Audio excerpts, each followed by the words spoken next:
Hello everyone, आज है 3 अप्रैल और आज के इस वीडियो में हम डिस्कस करेंगे 3 अप्रैल से बनने वाले करंट अफेयर के सभी इंपॉर्टेंट क्वेश्चंस।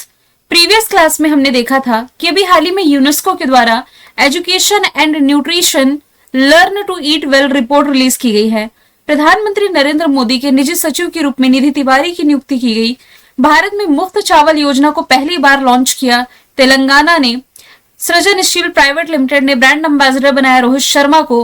अगस्त 2025 में एशिया कप हॉकी का आयोजन किया जाएगा राजगीर बिहार में। भारत ने परमाणु मिशन के तहत 2047 तक 100 गीगावाट परमाणु ऊर्जा उत्पादन का लक्ष्य रखा है।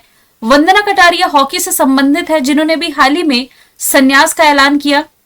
अभी भारत और अमेरिका के बीच में टाइगर ट्रम्प एक्सरसाइज शुरू हुई। 1 अप्रैल को प्रोजेक्ट टाइगर ने अपने 52 ईयर्स कंप्लीट किए और कॉमनवेल्थ के महासचिव पद पर पहली बार किसी अफ्रीकी महिला ने पदभार संभाला है। सरली बोचवे इनका नाम है।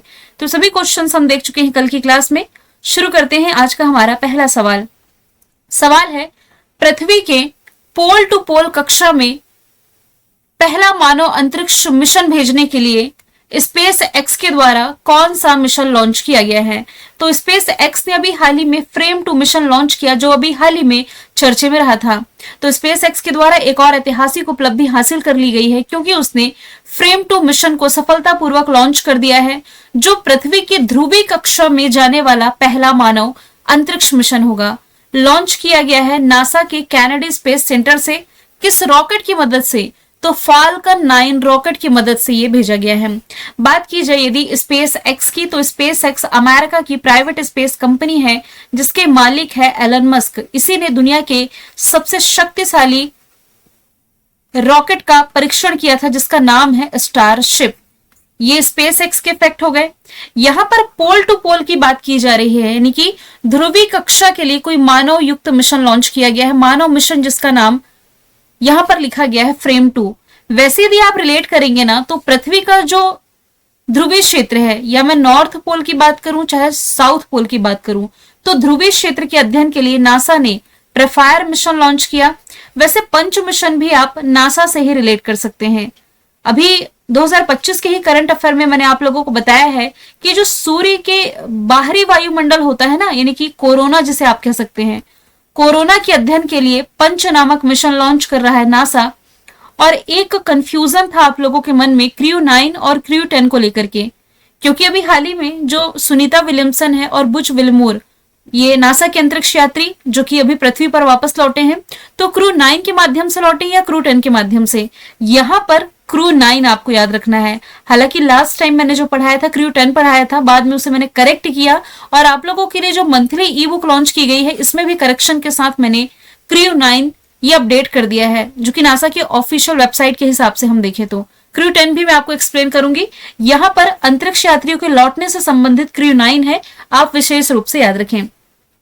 नासा ये अमेरिका की स्पेस एजेंसी है। 1958 इसका फॉर्मेशन ईयर, वॉशिंगटन में मुख्यालय है। इसके अलावा अभी तक इसके अध्यक्ष जो है बिल नेल्सन है। जल्द ही इसका पदभार संभालेंगे जेरेड इसाकमैन। आगे चलते हैं। मनरेगा न्यूनतम मजदूरी 2025-26 में सबसे ज्यादा वृद्धि ये किस राज्य में हुई है? तो सबसे ज्यादा मनरेगा के तहत वृद्धि दर्ज करी है हरियाणा ने। ऑप्शन नंबर बी इसका राइट आंसर हो जाएगा।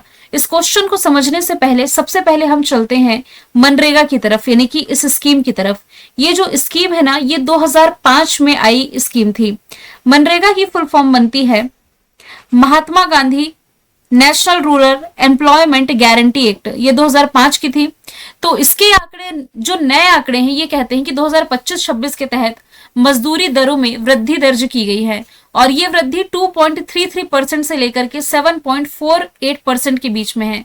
और इससे प्रतिदिन के हिसाब से यदि मजदूरी यदि देखी जाए, तो रुपीज में यदि हम काउंट करें, परसेंट में नहीं, यदि रुपीज में हम देखें तो 7 रुपए से 26 रुपए तक ये बढ़ेगी। और सबसे ज्यादा वृद्धि हरियाणा में, यानी कि 26 रुपए तक की वृद्धि प्रतिदिन की, ये हरियाणा में देखने को मिलेगी। तो हरियाणा में सबसे अधिक, यानी कि प्रतिदिन की मजदूरी 400 रुपए हो गई है। मनरेगा के तहत 100 दिन का रोजगार दिया जाता है, मतलब कि ग्रामीण परिवार के वयस्क सदस्य को कम से कम साल में, यानी कि 365 दिन में 100 दिन का रोजगार ये सुनिश्चित करती है। और ये जो योजना है, इसका मकसद है ग्रामीण परिवारों की आजादी को मजबूत करना। तो अभी सबसे ज्यादा वृद्धि दर्ज की गई है हरियाणा में। हरियाणा के करंट अफेयर मैंने ऐड करे हैं। इसने अभी हाल ही में सारथी नामक एआई चैट बॉट लॉन्च किया। वर्ल्ड बैंक की सहायता से आर्टिफिशियल इंटेलिजेंस केंद्र की स्थापना करेगा। दिसंबर के महीने तक यहाँ पर अंतरराष्ट्रीय गीता महोत्सव का आयोजन किया गया। सोनीपत हरियाणा में लोकसभा के अध्यक्ष ओम प्रकाश बिरला जी ने देश के पहले संविधान संग्रहालय का उद्घाटन किया।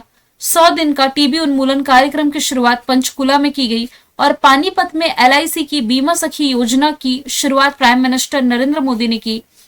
बालिका दिवस के मौके पर यहाँ पर समान संजीवनी ऐप लॉन्च किया गया और हरियाणा गवाह संरक्षण योजना 2025 की शुरुआत रिसेंटली की गई है। मध्य प्रदेश में टाइगर्स की संख्या सबसे ज्यादा है, हालांकि लेपर्ड भी सबसे ज्यादा यानी कि तेंदुआ भी मध्य प्रदेश में सबसे ज्यादा है।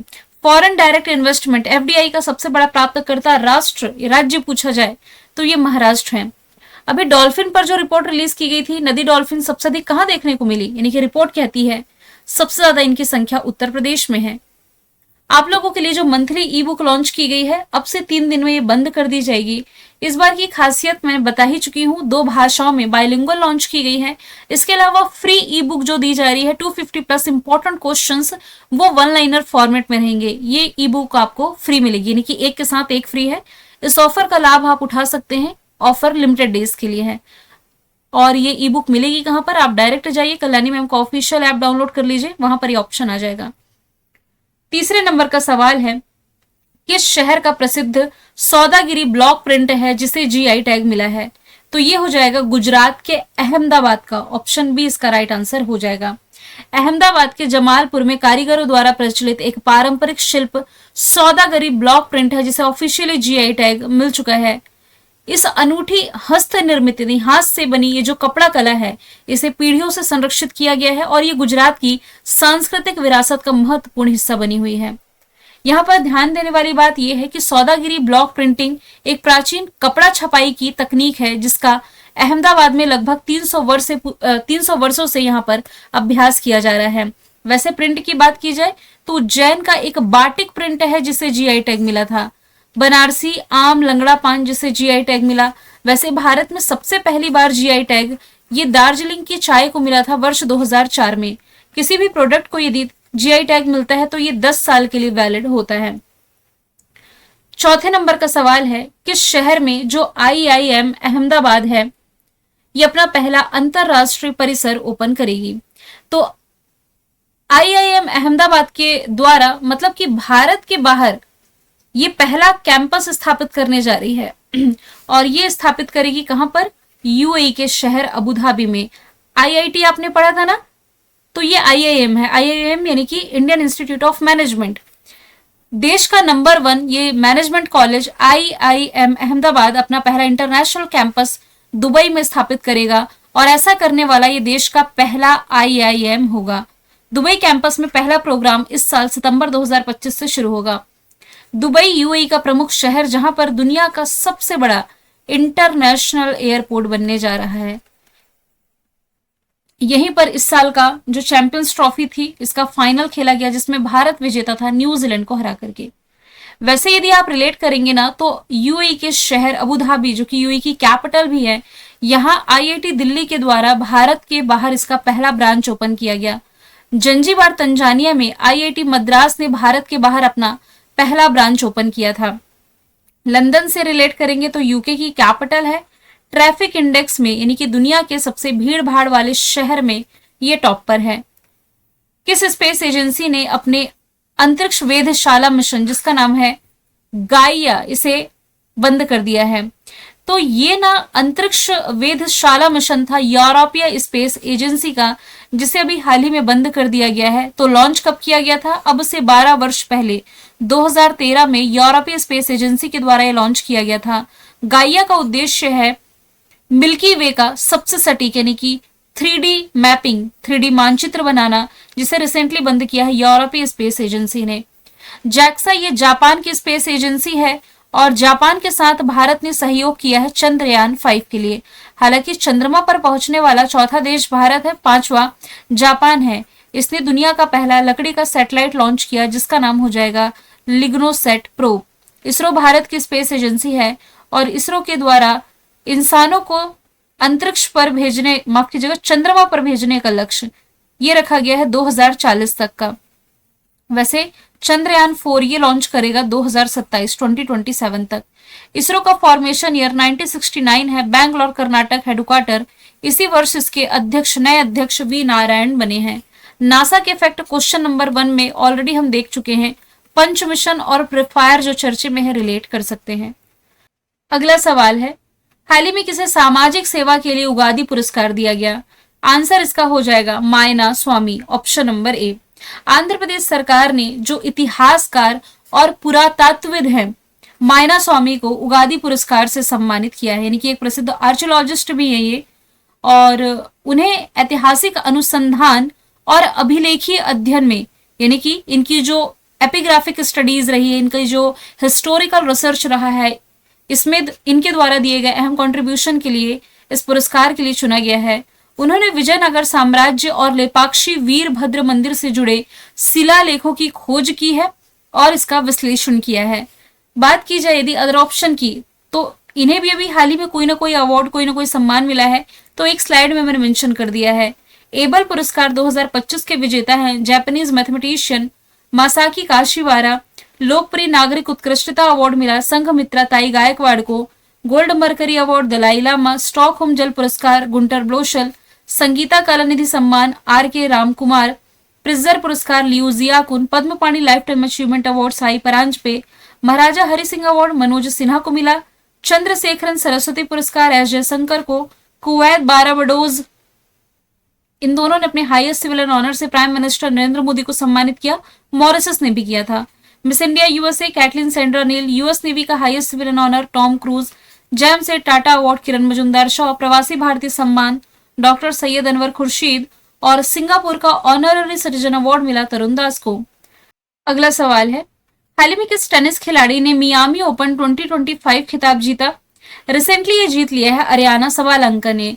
तो अरियाना सबालेंका जो कि बेलारूस से बिलोंग करती है, इन्होंने फाइनल में अमेरिका की जेसिका पेगुला को 7-5, 6-2 से हरा करके अपना पहला मियामी ओपन और कुल मिलाकर के 19वां वुमेन टेनिस एसोसिएशन खिताब अपने नाम किया है।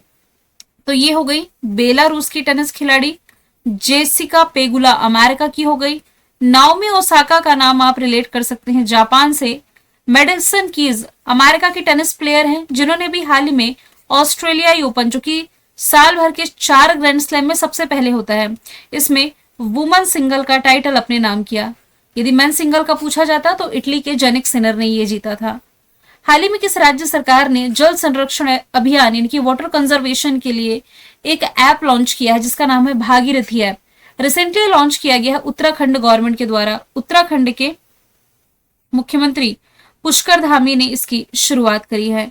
भागीरथी मोबाइल ऐप का लोकार्पण यानी कि ये शुरू किया गया, लोगों को सूखते जल स्रोतों की जानकारी साझा करने की अपील करी है। यानी कि ऐसे वाटर रिसोर्सेस जो सूख रहे हैं, जिसमें कि अब पानी कम हो रहा है, इनकी जानकारी इस ऐप के माध्यम से दी जा सके।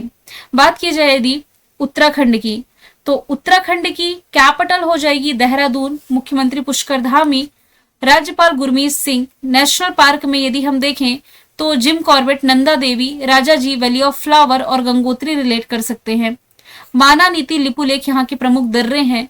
7 ताल, नैनीताल, खुरपाताल, राक्षस ताल और रूपकुंड जिसे आप रहस्यमयी झील कहते हैं, ये भी यहीं पर है।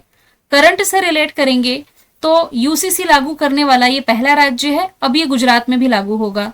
पहली योग नीति का अनावरण किया गया। जॉल जीबी मेला, 38 नेशनल गेम्स, एकल महिला स्वरोजगार योजना, ऑपरेशन बम्बी बकेट। जीईपी लागू करने वाला पहला राज्य, देश का पहला राइटर्स विलेज, ये थानो विलेज देहरादून से 24 किलोमीटर दूर।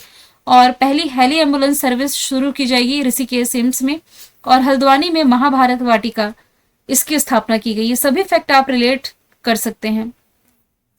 सागरमाला कार्यक्रम की कौन सी वर्षगांठ अभी हाल ही में मनाई गई है?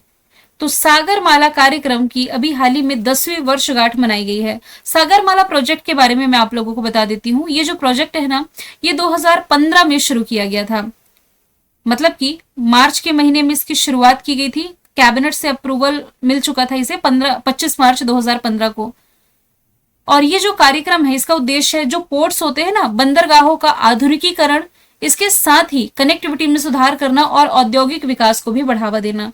इसने 10 वर्ष कंप्लीट कर लिए हैं। किस राज्य में चेइराओबा फेस्टिवल मनाया गया? तो ये रिसेंटली मनाया गया है मणिपुर में। ऑप्शन नंबर सी इसका राइट आंसर हो जाएगा। तो मणिपुर का ये जो चेराओबा फेस्टिवल है, ये पारंपरिक नए साल की शुरुआत का प्रतीक है। इसे बहुत ही उत्साह और धूमधाम के साथ मनाया जाता है। मणिपुर में कचई लेमन फेस्टिवल भी मनाया जाता है, एक संघाई फेस्टिवल भी रिलेट कर सकते हैं। मुंडेरा डांस फेस्टिवल गुजरात में, पुष्कर और जैसलमेर डेजर्ट फेस्टिवल राजस्थान में, हेमिस लद्दाख में, सोनपुर मेला बिहार में, बीकानेर ऊंट महोत्सव राजस्थान में, बतकुम्मा तेलंगाना में, हरेली छेरछेरा छत्तीसगढ़ में, योशांग मणिपुर में, नागा मिर्च फेस्टिवल नागालैंड में, परशुराम कुंड मेला अरुणाचल प्रदेश में, सरहुल झारखंड में, समक्का सरक्का तेलंगाना में, गीता महोत्सव हरियाणा में, असम में बिहू फेस्टिवल रिलेट कर सकते हैं, छठ पर्व रिलेट कर सकते हैं बिहार में, अभी खजुराहो फेस्टिवल रिसेंटली मनाया गया है मध्य प्रदेश में। मणिपुर के फैक्ट मैंने ऐड करे हैं। मणिपुर की राजधानी इम्फाल और यहाँ राष्ट्रपति शासन लगा हुआ है, राज्यपाल अजय भल्ला है। आमूर फाल्कन फेस्टिवल यहाँ मनाया गया। बांग्लादेश हिंसा के कारण यहाँ नाइट कर्फ्यू लगाया गया था। स्कूल और मील्स पहल की शुरुआत यहीं से की गई। यहाँ का जो एंड्रो गांव है, इसे भी हाल ही में सर्वश्रेष्ठ पर्यटन गांव का पुरस्कार मिला था। मेरा हो चोंगमा फेस्टिवल और निगोल चोकबा फेस्टिवल यहाँ मनाया गया। मुख्यमंत्री एन बीरेन सिंह अपने पद से इस्तीफा दे चुके हैं और यहाँ राष्ट्रपति शासन लग गया है आर्टिकल 356 के तहत। किस राज्य में भारतीय सेना ने पहली बार FPV कामिकेज ड्रोन है, इसका सफलतापूर्वक परीक्षण किया है? तो ये परीक्षण अभी रिसेंटली किया गया है पंजाब में। ऑप्शन सी इसका राइट आंसर हो जाएगा। तो भारतीय सेना के मेजर सेफास शेतन ने FPV ड्रोन विकसित किया है। अब यहाँ पर जो टर्म लिखा हुआ है FPV, ये है क्या? तो इसकी फुल फॉर्म बनती है फर्स्ट पर्सन व्यू। अब ये कैसा ड्रोन है? मतलब एक ऐसा ड्रोन जो पायलट को ड्रोन के कैमरे से वास्तविक समय में लाइव वीडियो फीड देखने की सुविधा देता है। मतलब कि जो भी पिक्चर या वीडियो ये ड्रोन के द्वारा कैप्चर की जाएगी, ये इस पायलट को मतलब ऐसा प्रतीत होगा, ऐसा फील होगा कि वो अपनी नजरों से देख रहा है ना। तो खुद ही ड्रोन में बैठा हो, ये फील देगा ये FPV ड्रोन, जिसका सफलतापूर्वक परीक्षण किया गया है पंजाब में, जिसे पठानकोट में सेना की ब्रिगेड में शामिल किया गया है। ये ड्रोन एंटी टैंक मिशन में ले जाने में सक्षम है और इसकी कीमत 1.4 लाख रुपीज है। पंजाब की यदि हम बात करें, राजधानी चंडीगढ़, मुख्यमंत्री भगवंत मान, राज्यपाल गुलाब चंद कटारिया है। प्रोजेक्ट हिफाजत इसने लॉन्च किया। लाला लाजपत राय जी की 160वीं जयंती 28 जनवरी को मनाई गई, जिन्हें पंजाब केसरी के नाम से जाना जाता है। और विधानसभा में जो भी कार्यवाही है, इन्हें सांकेतिक भाषा में प्रसारित करने वाला पहला राज्य है। सर्च इंजन लागू करने वाला पहला राज्य भी यही है। और अभी हाल ही में यहाँ इको टूरिज्म को बढ़ावा देने के लिए झज्जर बचौली वन्य जीव अभ्यारण्य को तेंदुआ सफारी के रूप में डेवलप किया जाएगा। नेक्स्ट है, हाल ही में एक किताब है जिसका नाम है the great consolidator Lal Bahadur Shastri and the transformation of India. ये किताब लिखी गई है। इसके राइटर हो जाएंगे संजीव चोपड़ा। इस किताब में ना देश के जो पूर्व प्रधानमंत्री रहे हैं लाल बहादुर शास्त्री जी, इनके जीवन से लेकर के, मतलब एक कैसे साधारण परवरिश से लेकर के दूसरे प्रधानमंत्री बने देश के, इनके पूरे सफर के बारे में बताया गया है इस किताब में। वैसे बात की जाए नमिता गोखले की, तो अभी फरवरी 2025 में इनकी एक किताब आई है जिसका नाम है लाइफ ऑन मार्स, यानी कि टाइटल यही है। अरुंधति रॉय की एक फेमस किताब है गॉड ऑफ स्मॉल थिंग्स। और यदि बात की जाए सलमान रश्दी की, देखिए सलमान रश्दी की तो काफी सारी और यदि बात की जाए सलमान रश्दी की, तो इनकी एक फेमस किताब है जिसका नाम है मिडनाइट्स चिल्ड्रन। एक नाइफ करके भी किताब है, इन्हीं की ही है। प्रमुख पुस्तकों पर यदि नजर डालें तो विनर माइंडसेट किताब के लेखक हैं ऑस्ट्रेलिया के पूर्व क्रिकेटर शेन वॉटसन। नाइफ किताब जस्ट मैंने बताया सलमान रश्दी। रौद्र सात्विकम Prabha Verma. Yaade Yaade Yaade Pushpa Bharati. Welcome to paradise Twinkle Khanna. A mercenary D Subba Rao. Israel war diary Vishal Pandey. Golden year Ruskin Bond. Why Bharat matters S Jaishankar. 12 fail Anurag Pathak. 4 star of destiny MM Naravane. Tomb of sand Geetanjali Shree. Kairos Jenny Erpenbeck और Leo PS Raman की किताब है। किस देश के पूर्व प्रधानमंत्री इमरान खान को नोबेल पीस प्राइज के लिए नॉमिनेट किया गया? तो ये पाकिस्तान के पूर्व प्रधानमंत्री हैं। पाकिस्तान में ह्यूमन राइट्स यानी कि मानव अधिकार और लोकतंत्र को बढ़ावा देने के लिए इनका नॉमिनेशन किया गया है। नॉर्वे की राजनीतिक पार्टी पार्टिएट सेंट्रम से जुड़े पाकिस्तान वर्ल्ड अलायंस ने इसकी घोषणा की है। वैसे इन्हें 2019 में भी भारत के साथ तनाव को कम करने के लिए नोबेल पीस प्राइज के लिए नॉमिनेट किया गया था। मैंने कल आपसे पूछा था संगीता कलानिधि सम्मान 2025 किसे दिया गया, तो देखिए 2023, 2024 और 2025 तीनों ईयर के मैंने मेंशन किए। आज का सवाल है आपका, भारत का पहला नैनो इलेक्ट्रॉनिक्स रोड शो का आयोजन कहाँ किया जाएगा? आंसर इसका जो भी आप कमेंट बॉक्स में बताइए, फिर हम मिलेंगे नेक्स्ट वीडियो में। Thank you so much.